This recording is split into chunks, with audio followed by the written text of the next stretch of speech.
Welcome to Idle Red Hands, a podcast from Japan about gaming and gamer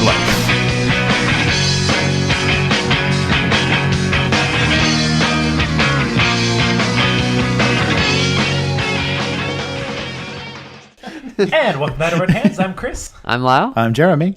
So today we're going to talk about Cyberpunk. Yay. You know, I would like to say fresh off of the new Blade Runner, but it's not so fresh. No. Right.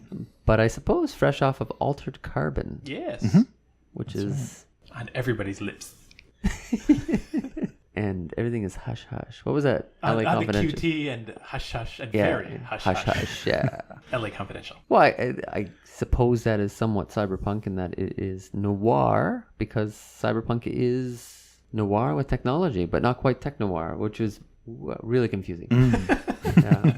So what we're going to do today is we're going to talk about cyberpunk. We're going to use a frame similar to what we use for Subculture's punk, in that we're going to ask questions that define the genre of cyberpunk. So if your game can answer yes to these questions, then your game is cyberpunk. Right. And we're going to be using throughout the episode, or maybe afterwards, we'll talk about Shadowrun. And does Shadowrun meet the definition of cyberpunk? Yep. We're not even going to bother with steampunk because it's pretty clear steampunk is not. So we've definitely done a lot of research, including watching the movie Hardware. Right. 1990 Richard Stanley And film. I tried to watch the 1998 Megaville. Was I it think that was 98? 90 as well. I think they're both 1990. Oh, they're both 1990. Yeah. I don't know. I was just... Yeah, that was... It was 19 no budget. 19 straight to video. That was bad. Yeah, I thought it was a TV movie, but then the F word came up right at the beginning. I'm like, I guess it's not on TV. Yeah. Yeah, I didn't watch that, and after you guys' reviews, I'm not too disappointed with that. I did watch the making of Hardware. It was about 7 or 8 minutes, this making of, and 7 minutes of it was talking about how low budget it was and how they went to auctions, and making of should have just been called Duh. Because when you watch it, you're like, yeah, it is pretty low budget. Yeah. Yeah, like military surplus, and they just kind of reused a lot of auction. Yeah, and the actress was like, well, we didn't do a lot of takes. And you're like, again, duh. Yes. So, yeah, I can't say I recommend Hardware. I mean, back in the day when you didn't have a lot of options, like perhaps you went to the video store and you rented a B movie or a D movie, and you're like, oh, it's going to be so bad it's good. I think you maybe kind of forced yourself to then think it's so bad that it's good because you didn't really have any other options. Right. Oh, yeah. But now then, you know, I'm like watching it going, oh, I could be watching Altered Carbon or anything else on Netflix or whatever. So Yeah, there were a couple of things that kind of hooked me into that movie. So the first was Richard Stanley. That was his first feature film. The director of The Island of Dr. Moreau with Marlon Brando. So he had to leave the production kind of right before it finished. But that was just a very beleaguered, very miserable production of a film. But his first big Hollywood, his chance at a big Hollywood scale film. And he actually talked Marlon Brando into having him direct because this was his dream to direct this film. And they were going to go with Roman Polanski kind of behind Richard Stanley's back, but Brando talked them into using him because he dreamed of making this film. And so that has a really I don't interesting... recall a lot of 13-year-old girls in that movie, so probably Polanski turned it down. Yeah, that's probably right.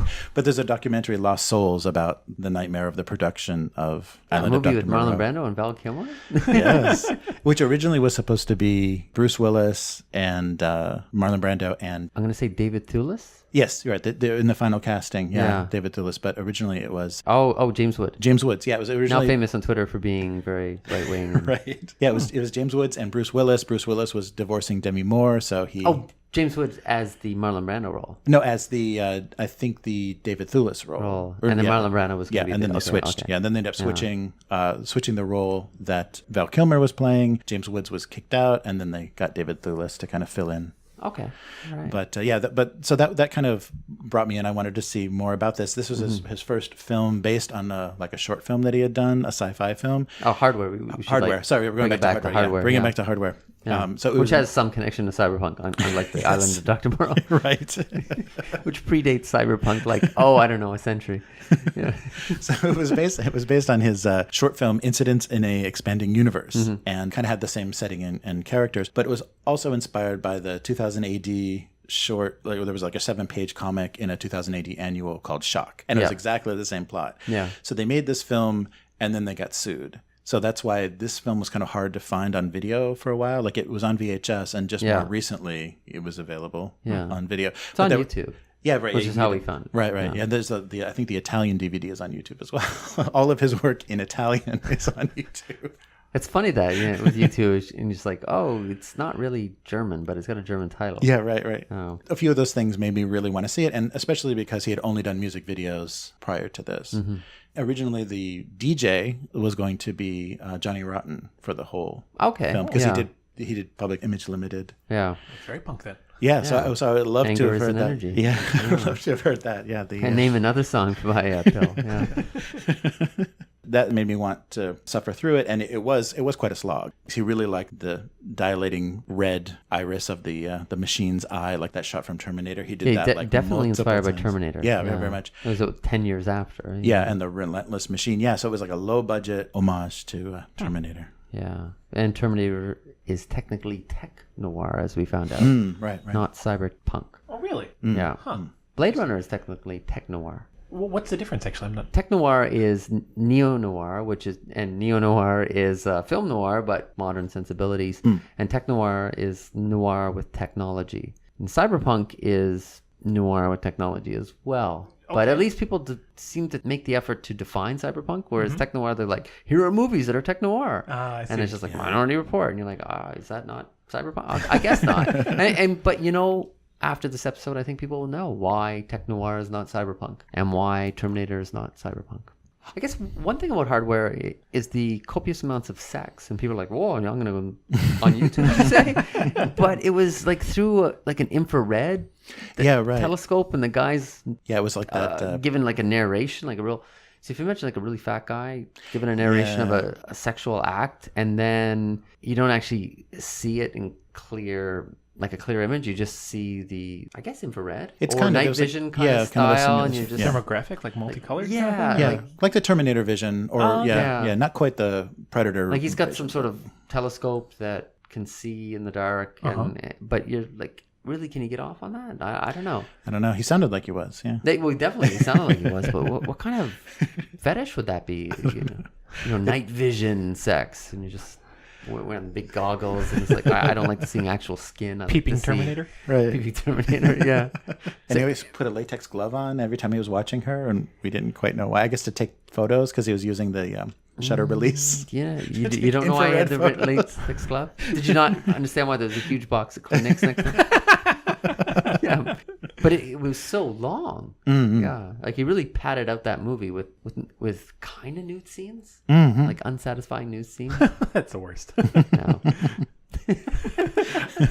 I didn't even need my latex gloves. Yeah, I have my latex glove on. Still have that box of tissues, which I don't know. So I can't say I give hardware a thumbs up, but certainly altered carbon. Yeah, so we'll probably be talking about that quite a bit in this episode, in that I think it does cyberpunk very well.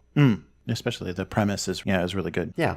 And I suppose we should add a question about whether or not cyberpunk needs cybernetics. Yeah.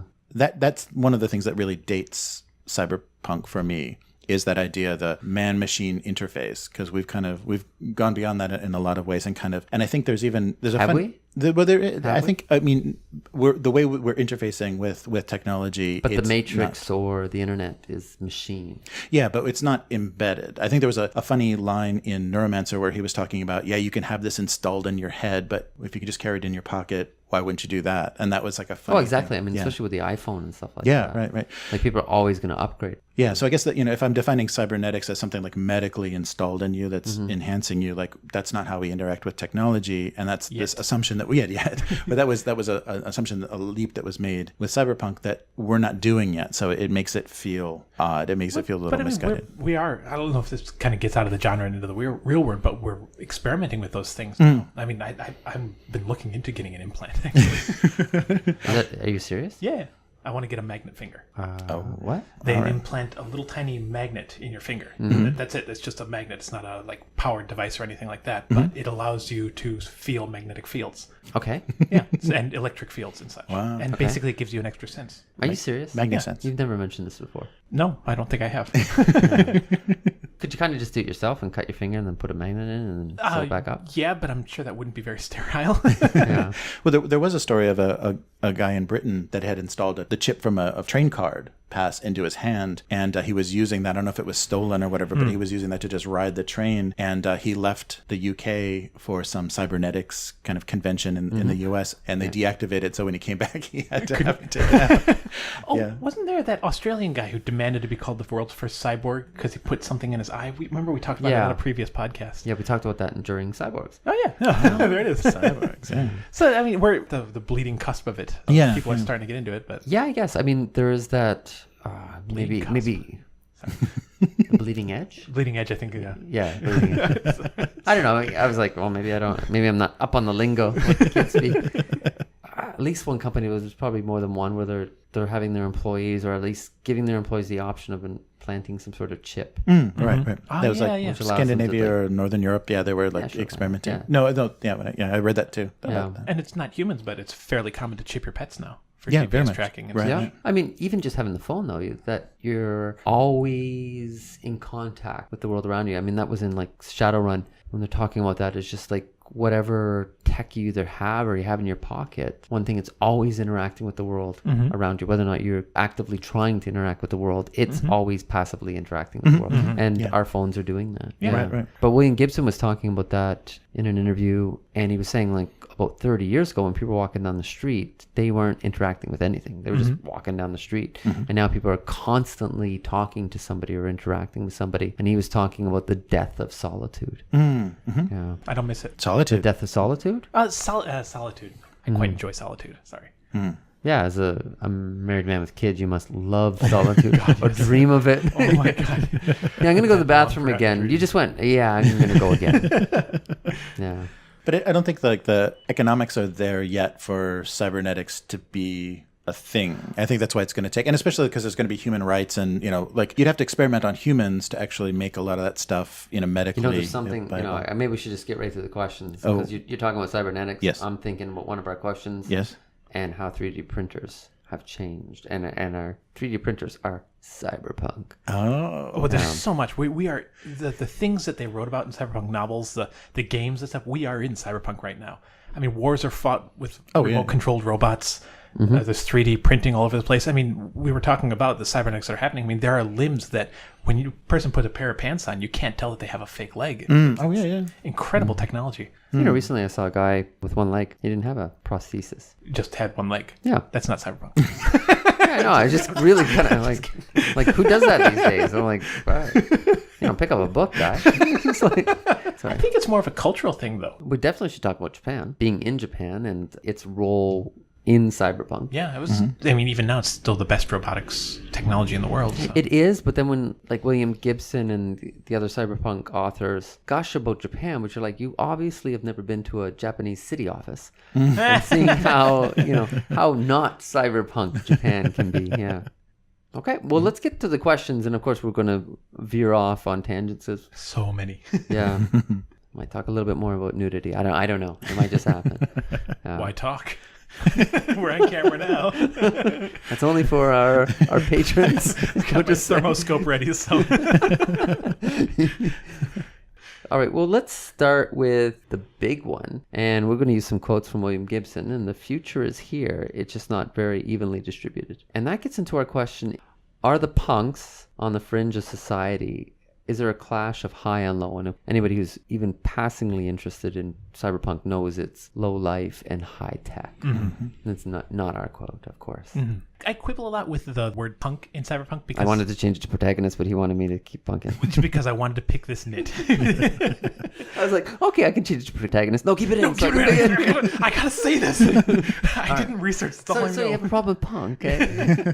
No, it's just I think we discussed it earlier, but there's not much punk to cyberpunk. I think some of the original stories were about rebellious teenagers, kids on the internet, as it were. But the majority of it is by people who work within the system, not against the system. In all the ways. For example, Decker. I mean, he was a cop. He worked for the system in that sense, even though, of course, he turned against it. Why? Because that's tech noir, man. Oh, sorry.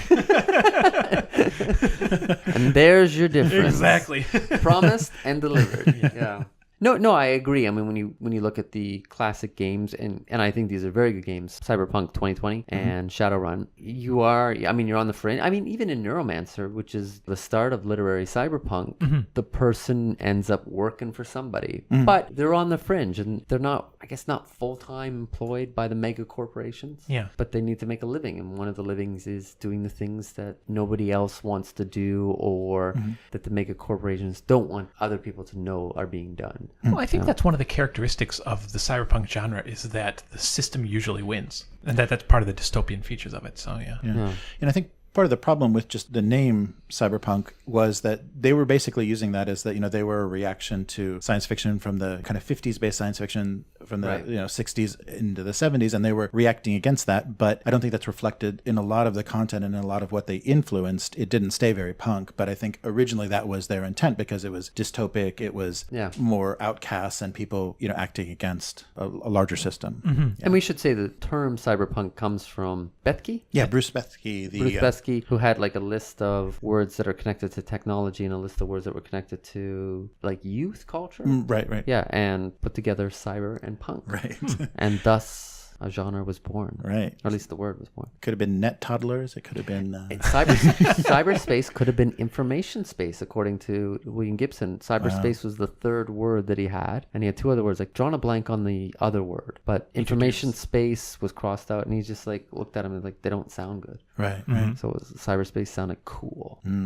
You know, I found that there's this thing called science fiction noir, and that would be movies like Soylent Green. So I didn't know. I'm a big fan of science fiction noir. Interesting. So does noir have to have a mystery or some like kind of thing that needs to be solved? Is that one of the... See, when I grew up, I came through like the movie angle of it, so I know noir as an aesthetic. I think it's an aesthetic, but there's also the common element that a protagonist is kind of dragged into a situation. There's literary noir, which came before film. Hard-boiled. Yeah, hard-boiled. So, I mean, it's not just an aesthetic, but that's how when I think of movies, especially entertainment, I think of noir as an aesthetic. But obviously there's more story content. Right, but when you look at Neuromancer, or you look at, when we're talking about science fiction noir, you look at Charlton Heston's character in Soylent Green. Yeah, the person is brought into a situation that maybe they didn't really want to be brought into, or they kind of have to do it. Over their head. They're in over their heads, and it's bad things happen. Yeah. It's not a feel good. You know, it's funny, like Neuromancer set in Chiba. Yeah. It's that Chiba is a bedroom community of Tokyo, for people who are not unfamiliar. Right. And it's famous for Disneyland and Disney Sea, as well as the Tokyo airport, even though Chiba is not part of Tokyo. It's cold and next to the ocean. And they got an amazing black market for cybernetic. There's that too. No, I'm going to disagree. I do think there's a real punk element to cyberpunk in the fact that they are on the fringe. I mean, I know, like, for example, Cyberpunk 2020 does have the corporate character. Yes. But, I mean, whether or not they're fighting against the corporation or embracing the corporation, I just think it's going to end badly for that person in that game. I mean, I think it would be very hard to run a cyberpunk game and that person is just, you know, increasing market share or, you know, really working for the shareholders, you know. You know, earnings per share, the EPS is really going to be good this quarter. That wasn't quite the concept of the corp character, but, you know. No, I mean, they have the thing. I mean, it's very ruthless. Yeah. But I just think when you have a corporate character in cyberpunk, that person's not going to stay long in the corporation. They're not going to climb the corporate ranks in a traditional way, even in a traditional way in a cyberpunk setting, is where they murder and become CEO. They're just not going to do that. Something's going to happen where they're out of the corp. I played Cyberpunk 2020. Well, you played it wrong if the corporation climbed the ranks. And I was a corp for one of my longest running characters. Yeah. But it wasn't in a traditional like business office sense. I wasn't, you know, copying things and working my way up the ladder. You worked with the fringes of society. Yeah. It was 3 characters. It was a solo, basically the hitman combat kind of street samurai guy, a cop, and I was corporate, and we were chasing after some bomber guy. But yeah, it was street level. Yeah. Of course, just like Cyberpunk is supposed to be, but... Yeah. So just argue that there is a role for the corp, even if it's not a traditional. No, and here we get into, we're talking about cyberpunk both as like a genre of books or movies versus cyberpunk as a game, like Cyberpunk 2020 or Shadowrun, is they want to cover more role. Yeah, they have to, I think. Yeah, You so they want yourself. everybody to be, happy, and it's like, yeah, there is a corporation, and you can play in the corporation, sure, yeah, why not? And that probably came up in playtesting. It's like, no, you're going to be a hacker, and that, oh, well, why don't I play somebody on the inside? Like, all right, we'll add it in. I play Sprawl as well with some with Powered by the Apocalypse Powered by the- version of Cyberpunk. And it's actually very, very based off of Cyberpunk 2020. It's a lot of similarities. Yeah, Wayne's running a campaign as well that we're playing, and we're using the Android Netrunner corpse in the universe to kind of power those heists and the jobs that we're doing. We never actually started it, but we were talking about a campaign on the inside because I wanted to play a hacker and the other guy wanted to play a techie, and we were thinking like we probably wouldn't survive in a street level campaign for very long, just get shot in the first episode. But playing inside a company for it. So Yeah, when you think about a techie though on the inside and in a cyberpunk story, they're really weak and just kind of like yes people, like yeah, sure, I can do that for you. yeah, but Let me set that up for you. Let me hack into the system and you reset your password. lollipop or Okay, did something. you try turning it on and turning it off again? But actually, yeah, like hacker I can see because there's the corporate espionage thing. But I think techie might be a little bit difficult on the inside because the techies are really experimental, very DIY. No, but that's what I'm saying. They'd be in the R&D going, all right, wow, this is what we got, and I think this is gonna really work well. James Bond Q kind of thing. Run it to marketing and see what they think about it. Yeah, but I mean, hacker. I mean, that's the first protagonist. Oh yeah, absolutely. Oh. For a game to be cyberpunk, does it have to have a matrix or a cyberspace element to it? Do you have to have a character? What do you mean by the question, though? In Shadowrun or something, there are mechanics where you're going to this other place, and it's kind of a simplified. There's encounters and everything, and it's based on ice and breaking into. I'm gonna, we didn't have this question, but I think it's an excellent question, and I'm gonna say, yes. Yes, and here's why. I think the way science fiction was viewed, it was beginning to be stagnant, and they were looking at always going into outer space. Right. I think like a lot, and this is not me, but people think that cyberpunk revitalized science fiction, not just created a new genre or subgenre, but revitalized science fiction because they had a new space to explore, and that space was the Matrix in Neuromancer, or the Godnet, for example, in Torg, and or as we call it, the internet in the real world. But yeah, you do need that other space to escape or to be something else. And I think it's hard to separate cyberpunk from that.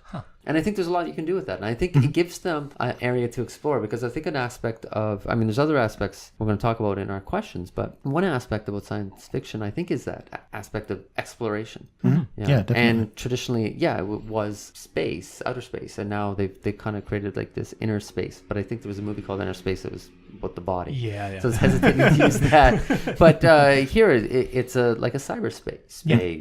Cyberspace, So that's why I think, yes, whether or not the story has to focus on it or whether or not the game has to focus on it, I think it has to be there. But you were going to disagree with that. Well, I thought I was, but no, I actually agree with you. The reason I asked what do you mean by the question is because the way you defined it, Jeremy, is that you said that it's a separate space, a place that you kind of dive into, maybe your mind separate from the body, which I don't think is necessary. But I do think that an integral part of Cyberpunk is having that, I don't want to say separate because that's the point that I'm quibbling on, but the information area, the internet, something outside or inside the physical world.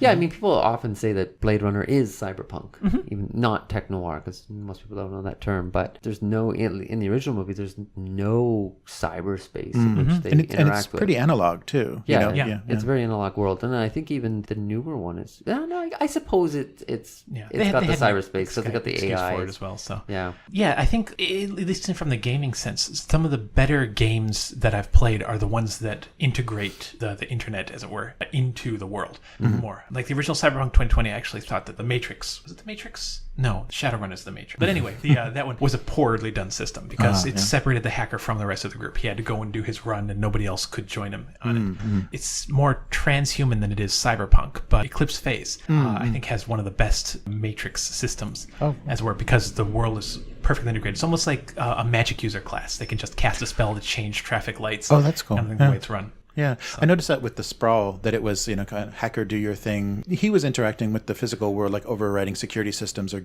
inserting data to get us a reservation at a hotel or something. it was him separate. So we were like, how's it going? Yeah. From a story sense, I think that makes a lot of sense. And it's really interesting as well, especially because you're only focusing on one character at a time. But in a gaming sense, it kind of separates the group. So, but I think Shadowrun realized that as well. Guess what it's called in Cyberpunk? The net. The net? Netrunner. Yes. Right. I should have remembered that. I'm ashamed. I think Shadowrun initially did that, where they kind of had a separate system, the same as Cyberpunk did, but their more recent one, everything is wireless and handled more like that.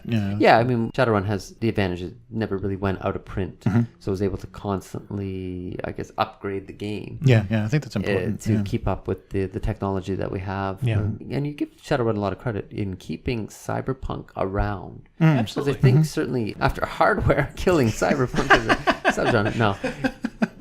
Yeah, Cyberpunk was kind of like passe and people didn't appreciate it. They're like, hey, we got the internet now. Right. So we've kind of surpassed it. But no, I guess the beauty of Cyberpunk is that it's almost here. You can almost, you think you're almost there. And maybe even what Gibson said, I mean, the future is here now, but you're like, but it's not quite. I mean, it's right there. You're almost going to touch it, but you can't quite get there. I guess we've arrived at the future of Cyberpunk as I remember it from the 80s, but it's But we not, don't have cybernetics. Right, Yeah. but it's not the way that we imagined it. There's some technologies that we have now that have far surpassed what they imagined, especially like the internet, cellular technology, wireless. But yeah, we don't have the cybernetics yet. So Yeah. I think the future is here, but I don't think it's out of grasp. I think it's different. Well, from I what they mean, imagined. even when you look at things like Blade Runner or even hardware, when they make reference, like there's colonies out in space. So that is certainly more advanced. Yeah. The way the rich live is well beyond the way the rich live now. And we still have a reasonably strong middle class. There is that difference when we talk about the high versus the low. Yeah, true. Is, I remember I was going in a museum in Tokyo with my mom, and we're looking at maybe turn of the 20th century. Uh-huh. Yeah. And 1900, yeah.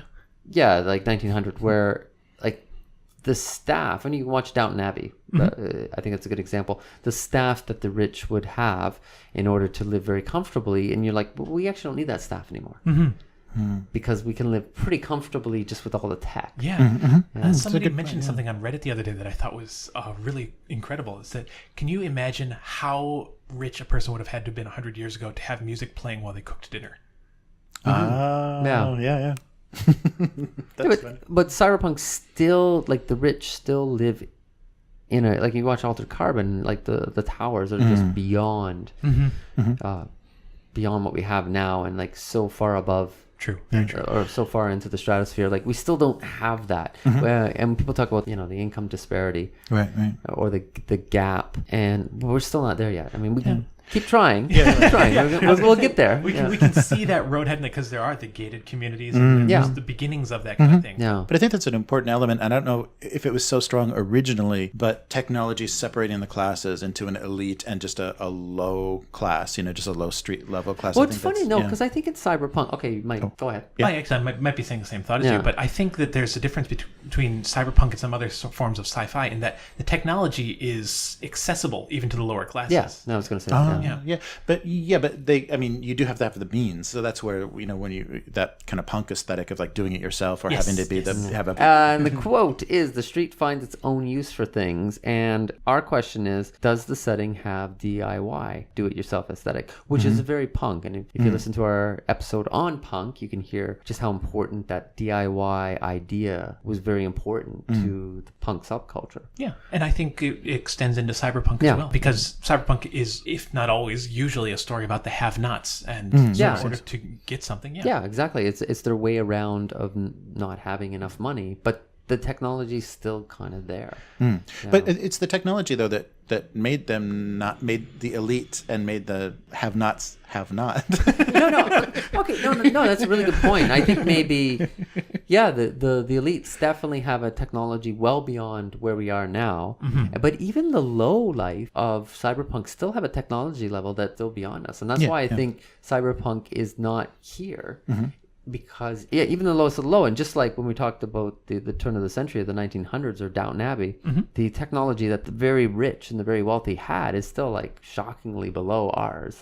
Yeah. The comforts that they had, and they use all that human resources to get them. They don't have a home as comfortable as we have, and the luxuries that we have in the tech. And I think that's what Cyberpunk is. It's tantalizingly close, and we might even mistakenly think it's there or we're there. Like Gibson walks into Japan and looks at all the neon in Shibuya and thinks, oh, we're right there. And then you walk into a post office or you walk into a city office and they're like, let's get to all the paperwork. Right.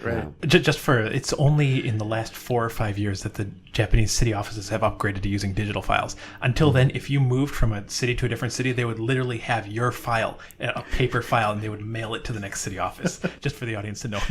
Yeah, but internet about 20 years ago was very, very rare. The cell phone technology was more advanced than, let's say, back in North America, because they had to. Right. Because the landlines are so expensive. Yeah. And it took forever for internet to become a common staple in homes. Right. Yeah, I think the original Cyberpunk 2020 game, they called it jury rigging. I thought that was a really good term for it as well. No, and they do that. They have that in Shadowrun, but we have a rigger, which kind of controls like drones and is also like the super driver or whatever. But just the idea is like somebody can scrap together stuff, or the techie. I think in Cyberpunk 2020, Yes. they're able to throw stuff together. Like I think it's changed a lot with the time, and Shadowrun has kept up with it well. In that now it's directly interfacing with machines more than it is building the machines as it used to be back in the 80s. But like with drones and interfacing with vehicles and things. Yeah, and the cyberpunk sensibilities of a game like Rifts. I mean, they had the cyber dock. Yeah. And, like the black market person to give you your cyber tech and your implants and things like that. So it does that. And I mean, you take from punk with your safety pins and your ripped t-shirts and that is just a very logical extension. Yeah, the capable protagonist is able to make, I'm going to say a rig, but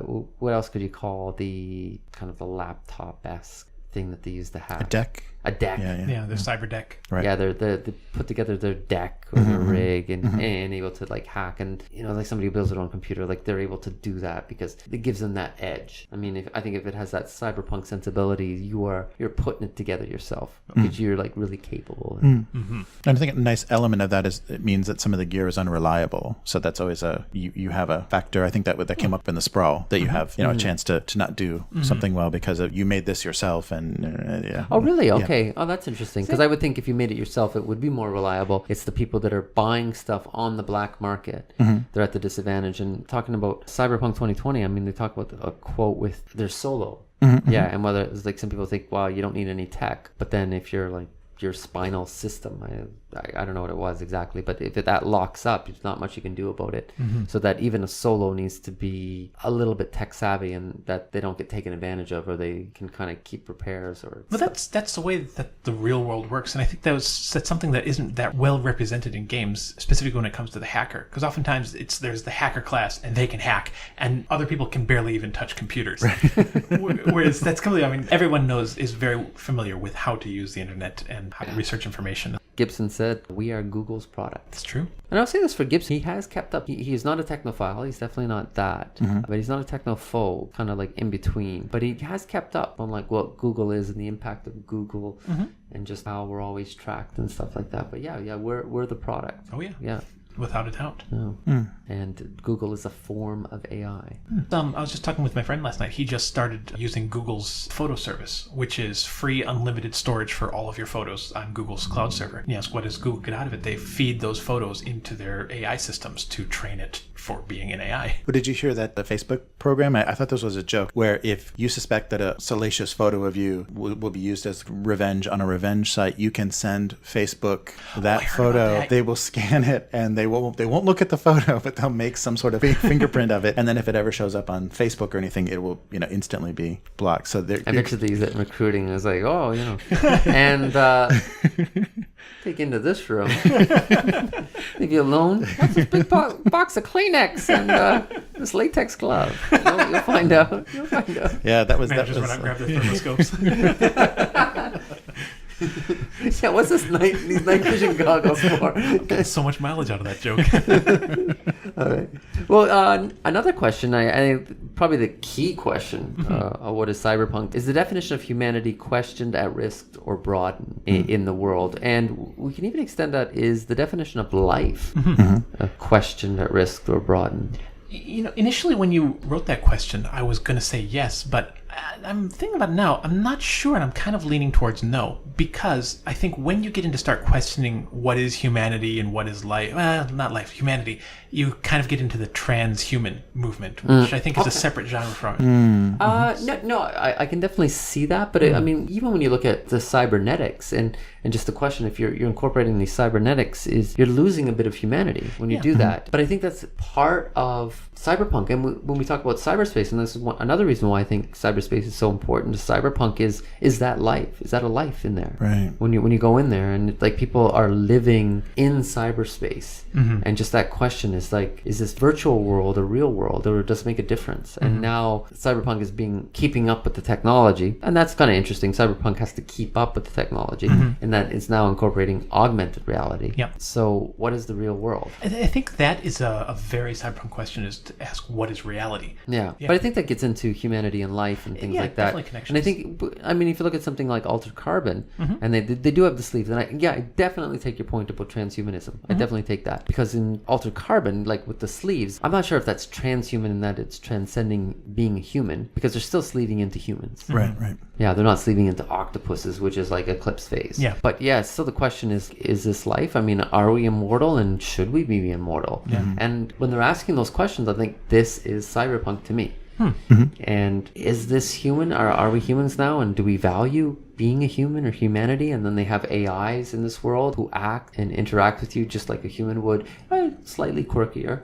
But I mean, is that person, or is that thing, is that as human as I am in a sense? And I think, these are, again, cyberpunk aesthetics or cyberpunk questions. Yeah, I think one of the questions of cyberpunk, as far as what is human, is also the value of humanity, because you have that's why I said humanity as opposed to human, because absolutely. And I should have prefaced that with the quote, is that anything that can be done to rats can be done to humans. And I think that was not Gibson but Bruce Sterling, that quote. Yeah, it's just, are we the low life? Are they more valuable than a rat? Going back to the riffs, I mean, they talk about people on the streets, they're like city rats is the name for that character class. Yeah, one of the campaigns I played once had, one of the big themes to it was that there were DPs, digital peoples, and they're people who had lost their bodies and only live a digital existence online. And if somebody, compare that to a rat, at least the rat has its body. Yeah, right. And again, I think that's very cyberpunk. It's like your mind is only on like a program now. It's only uploaded. That's part of Altered Carbon. Like the one rich guy, he gets his life stored in the satellite. Right. Yeah, and then they get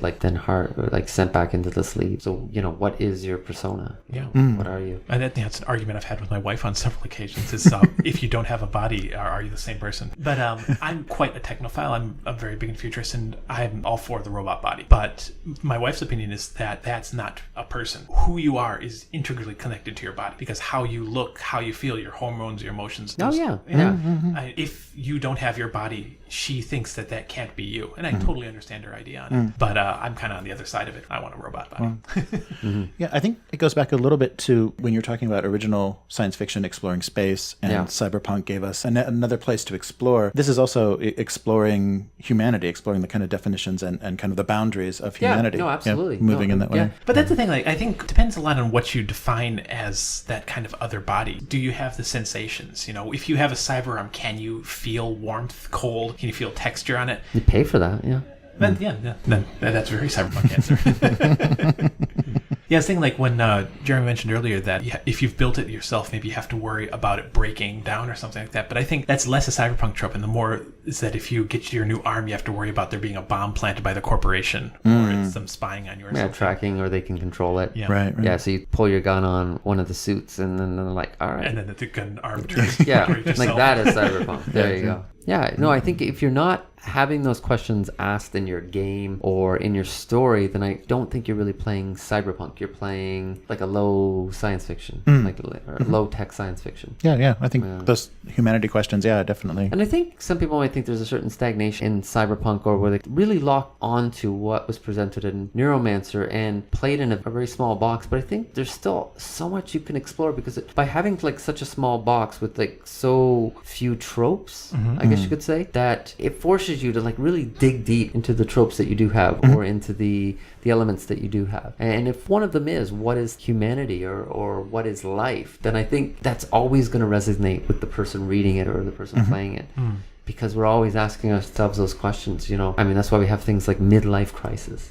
Because people are like, is this my life? You know, did I make the most of my life? And kind of playing it doesn't really matter. Like, and maybe that's what's so appealing about Cyberpunk. It doesn't really matter if you made the most of your life, because it's short, brutal, and something else.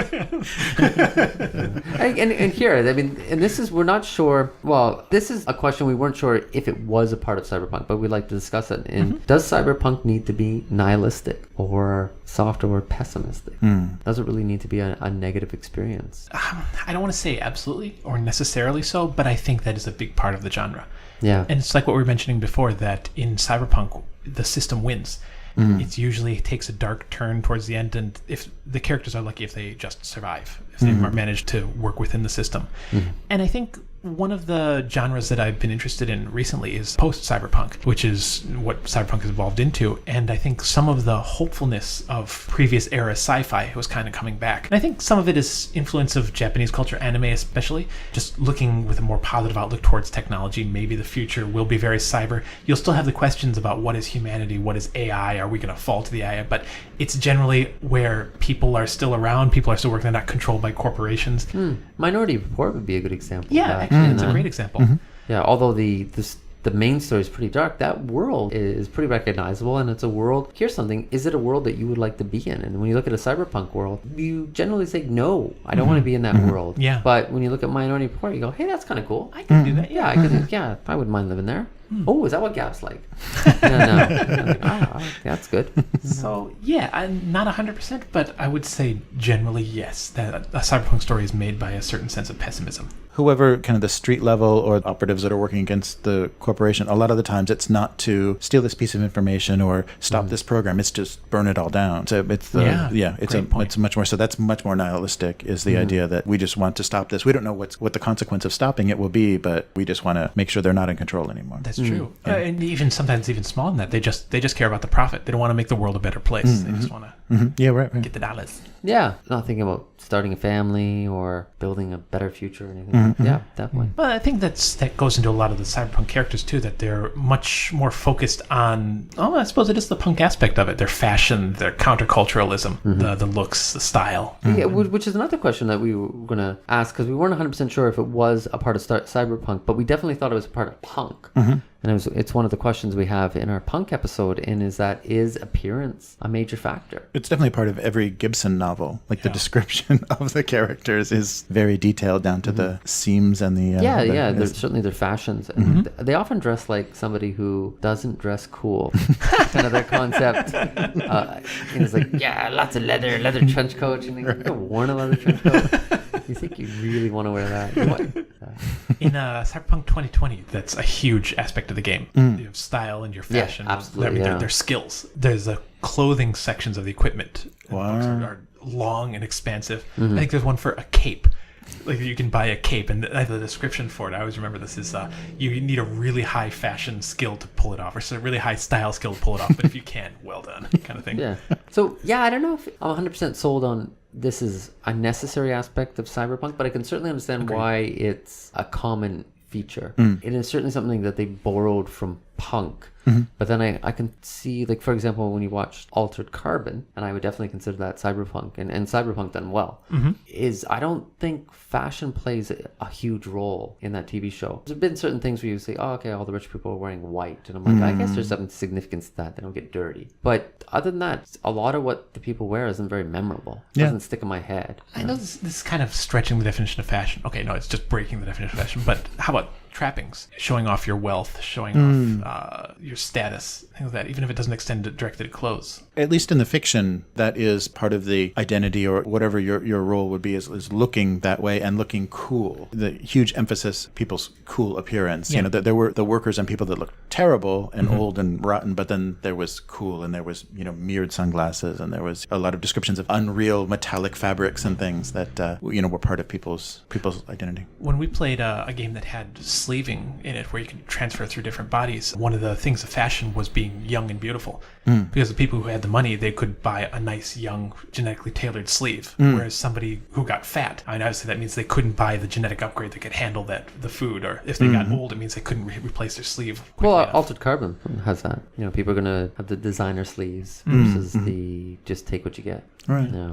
Something, when I was reading about this, and one of the things that was kind of turning me off about Cyberpunk is in the 80s, when they were thinking about what things look like in the fashion, and it's punk, it's a reaction to sterile, everyone wearing the same one-piece jumpsuit, it's urban. They adopted punk, and now that wouldn't be the definition. Urban is hip-hop, so there is no cyber hip-hop. You guys heard of 2077? CD Red Project game? Yes. That Mike Pondsmith is heavily involved in that. And it's based off of the Cyberpunk 2020. Is it really? Books. Oh, yeah, wow. It's based off the old role-playing game. Oh, wow. I didn't know. The art is directly taken from it as well. Oh, okay. What is that? Cyberpunk. Yeah, Cyberpunk, it's like a PC open-world RPG. Okay, thank you. Thank you, Jeremy. Probably very similar to the Witcher series. They haven't released any game footage yet, but they've shown videos and such from it, including interviews with Mike Pondsmith, which is why I just thought of it. Nice. Yeah. In the videos, he's walking around Detroit in a black trench coat, a leather trench coat, talking about Cyberpunk. No, I suppose a black leather trench coat is Morpheus? Shaft. Morpheus, yeah. yeah. Right. Shirft. Sure. I'm just talking about Shirft. Shut your mouth.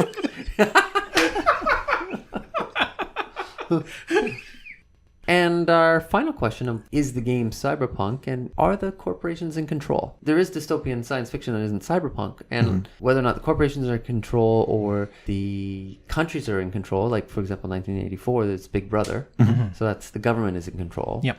But cyberpunk is very much, a very common element is that you have mega corporations and weak governments. What was the name of it? The Christian Bale movie with the gun fu. It has a different names. One of them is Equilibrium. Yes. Cyberpunk?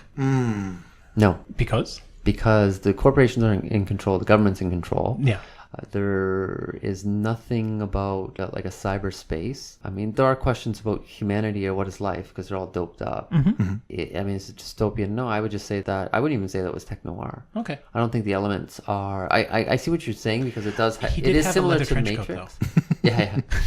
No. But it's no. I would say that even though people compare it to the Matrix, I think some people compare it to that. I say it's closer to something like 1984 than it is to something like Blade Runner. Yeah, I agree. But I would agree that it doesn't match Cyberpunk because it doesn't have the cyber or it doesn't have the internet. But He's not. I mean, the protagonist is not on the fringe. I mean, he gets attracted by the fringe, but he's not on the fringe. Yeah. He is part of the system. yeah, I wouldn't argue that it is Cyberpunk. No, he's the John Hurt character in 1984. No, I stand by that. No, I'm agreeing with you. Yeah, I'm ending this discussion. Okay. 1984. All right. Done. So that's settled. Any other questions you have that I can answer for you? I'm trying to think of a counterexample, something I've defined as Cyberpunk that isn't run by corporations. Yeah, no, because even though people call it tech noir, Blade Runner, it is corporations. Yep. Even in both the original movie and in the newer movie. Well, I can think of some counterexample, but they don't Matrix. count. Yeah, Matrix, Terminator. I guess Matrix could push it if people think Matrix is cyberpunk because it's not corporations, it's robots. AI are in control. Yeah. And they're not. There's no profit motive there. Yeah. I mean, Terminator-ish, because Cyberdyne was born from a company. Terminator but is same not thing. cyberpunk. Terminator's I tech-noir. know, but I'm sorry, I'm not drawing a line. There's too many movies that I classify as cyberpunk that you're saying are not. No, I'm going to say. I mean, I would want this just to devolve into whether or not Terminator is cyberpunk, but no, I don't think it is. Okay. But why would you think it's cyberpunk?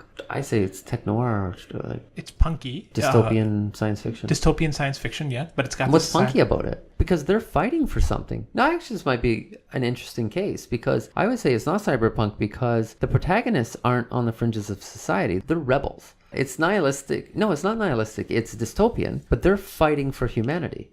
So they have a clear idea of what humanity is. It's them. It's not like they're questioning humanity because it's them versus the thing that's not humanity, and that it's Skynet.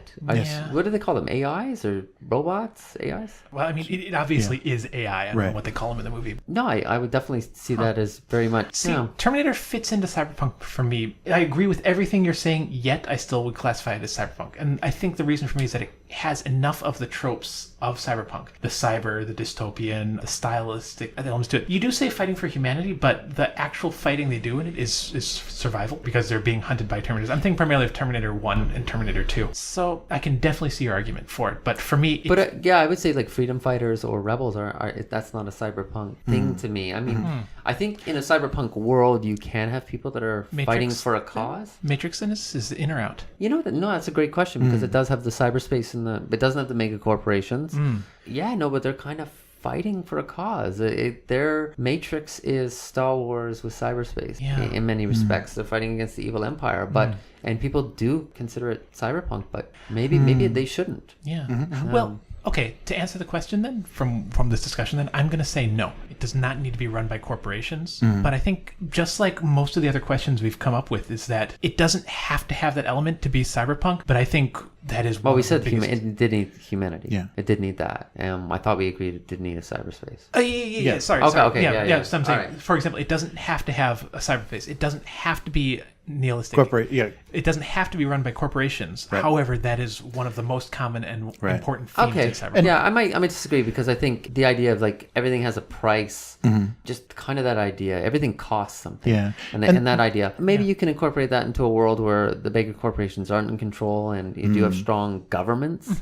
Right. But the idea is... But the greed and the companies need to be motivating the technology. It needs to be, those big corps and their tech, and that creates opposing forces. I do think, I mean, for me, greed does play a part of cyberpunk. No, I agree. If that element's not there, like greed, there's no greed in Terminator.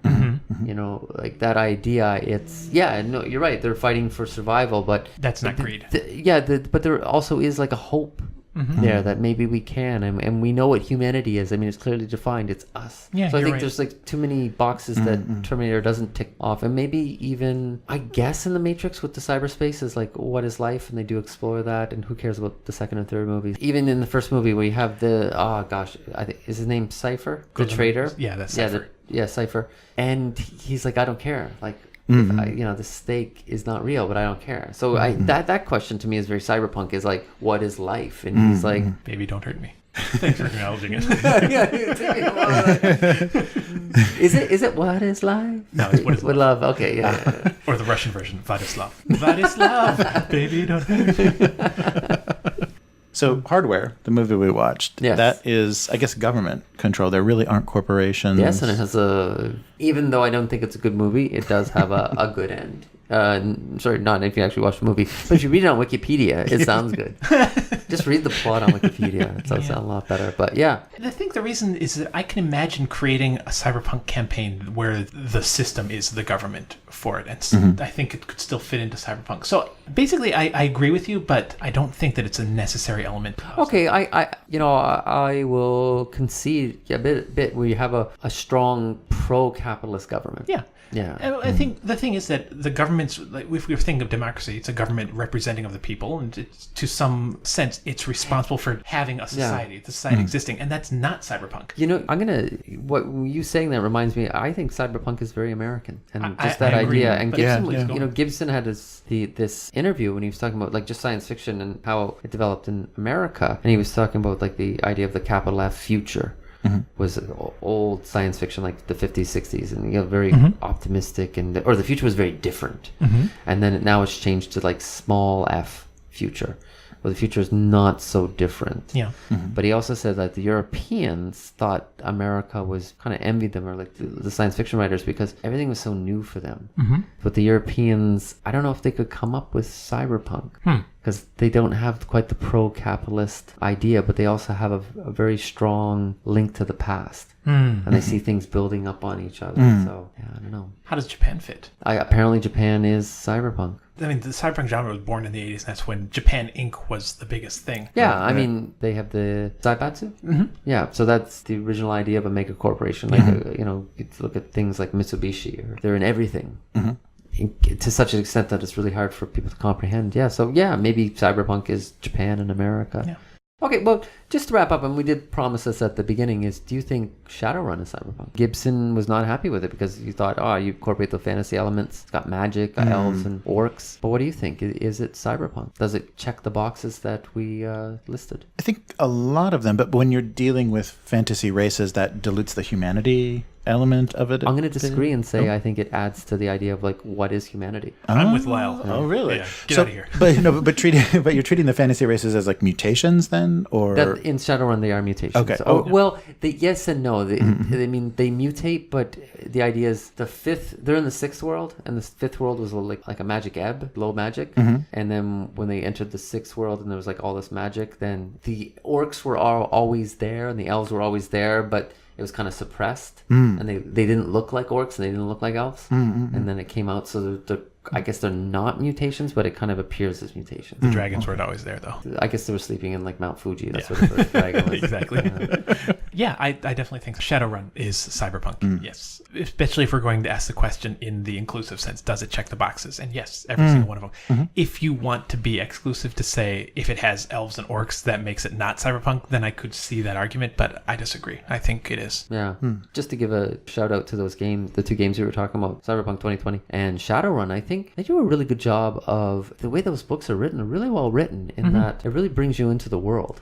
Yeah. And like some role-playing games, they're trying to draw you into the world, but the way it's written just kind of takes you out. I thought, especially Cyberpunk 2020, I mean, you read that now, it still holds up. You just get sucked into the world, the way they present the characters and that, and you're just like, I don't even care what the system's like. It's strange. It has no cell phones, but it still feels future. Yeah. Not 2040. That's terrible. Don't go there. Okay. Well, thanks for joining us for a Cyberpunk episode. And if you're interested in our episode on punk, it's on YouTube. So check that out. And I hope you found it informative. And do you agree? I mean, are these the questions that you would ask to find out if a story is cyberpunk? Yeah. And are there any great cyberpunk games that we haven't discussed that you would like to introduce us to? Do you think Matrix and Terminator are cyberpunk? Let us know in the comments. And subscribe to the channel and give us a follow on Twitter or... Yeah, and if you would like to be a patron on our Patreon, you get the exclusive content and all the stuff that we've cut out. Right, you can see all the bathroom breaks. Lucky you. Really selling it, eh? The infrared sex. That's a paid feature. Get your latex gloves out. Thank you. Bye. Bye. Bye. Drive Through RPG. We average 9 new titles a day. That's over 60 a week. And we've got well over 15,000 RPG titles online right now. Drive Through RPG, the one true source for RPGs.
Idle Red Hands, recorded in Kobe, Japan. See us online at www.idleredhands.com. Music provided by Tripod Jimmy, and the song was Roadkill.